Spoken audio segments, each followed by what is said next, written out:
வணக்கம். விடுதலை ராஜேந்திரன். இலங்கையில் இறுதிக்கட்ட போரின் போது ஐநா சபை தவறு இழைத்துவிட்டது என்று பான் கி மூன் இப்போது கூறியிருக்கிறார். இந்த இறுதிக்கட்ட போரிலிருந்து ஐநா சபை பல்வேறு பாடங்களை கற்றுக்கொண்டுள்ளது என்றும் அவர் ஒப்புதல் வாக்குமூலம் தந்திருக்கிறார்.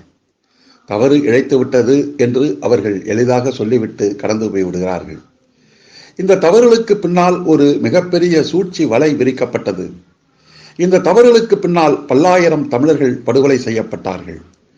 இந்த தவறுகளுக்கு பின்னால் ஐநா மனித உரிமை ஆணையமும் சரி, ஐநாவினுடைய பல்வேறு உறுப்புகளும் சரி, அதன் கடமையை செய்ய தவறிவிட்டது என்பது மிகப்பெரிய வெட்கக்கேடு.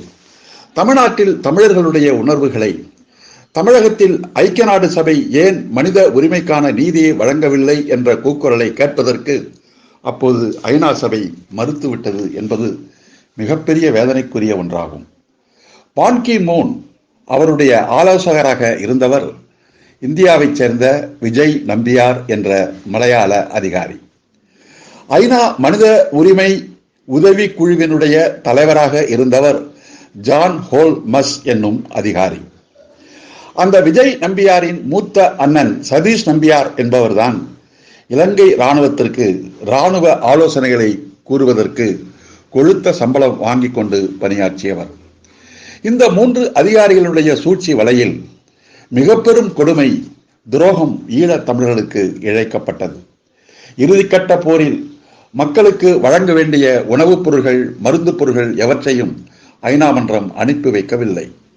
கொல்லப்பட்டவர்களுடைய தமிழர்களுடைய எண்ணிக்கையை ஐநா மன்றம் பதிவு செய்யக்கூடாது என்று தடை போடப்பட்டு விட்டது. உலகத்தின் கண்களுக்கு ஐக்கிய நாடு சபையினுடைய சில அதிகாரிகள் சூழ்ச்சியோடு, இந்தியாவின் ஆளும் பார்ப்பன அதிகார வர்க்கத்தின் சூழ்ச்சியோடு திட்டமிட்டு நடத்தப்பட்ட இந்த இனப்படுகொலை வெளியே தெரியவிடாமல் மூடி மறைக்கின்ற வேலைகளில் விஜய் நம்பியார் ஈடுபட்டார். இவையெல்லாம் ஐக்கிய நாடு சபையின் உள் அரங்க குழு ஒன்றே அம்பலப்படுத்தியது. பெட்ரி என்று சொல்லப்படுகிற ஒரு ஐநா அதிகாரி இந்த ஈழத்தமிழர் பிரச்சனையில் ஐநா எத்தகைய துரோகங்களை இழைத்தது என்பதை கண்டறிந்து விரிவான ரகசிய அறிக்கை ஒன்றை தயார் செய்திருக்கிறார். அந்த ரகசிய அறிக்கை வெளியே அம்பலமான போது இந்த அதிர்ச்சிகரமான தகவல்கள் எல்லாம் வந்திருக்கின்றன. சரி, போகட்டும். கடந்த காலத்தில் தவறு செய்து விட்டோம் என்று சொல்லுகிற ஐக்கிய நாடு சபை இப்போதாவது ஈழத்தமிழர்களுக்கு நீதி வழங்குமா என்ற கேள்வியைத்தான் இப்போது நாம் எழுப்ப வேண்டியிருக்கிறது. முதலில் வடக்கு கிழக்கு மாநில மக்கள் இலங்கையோடு இணைந்து நிற்க விரும்புகிறார்களா இல்லையா என்பதற்கான ஒரு பொது வாக்கெடுப்பை நடத்துங்கள்.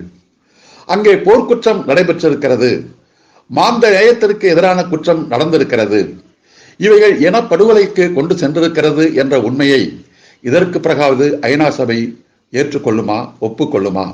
இதுதான் இன்றைக்கு உலகம் முழுதும் இருக்கிற தமிழர்களின் இதயங்களில் வெடித்து கிளம்பி இருக்கிற வினா. நன்றி, வணக்கம்.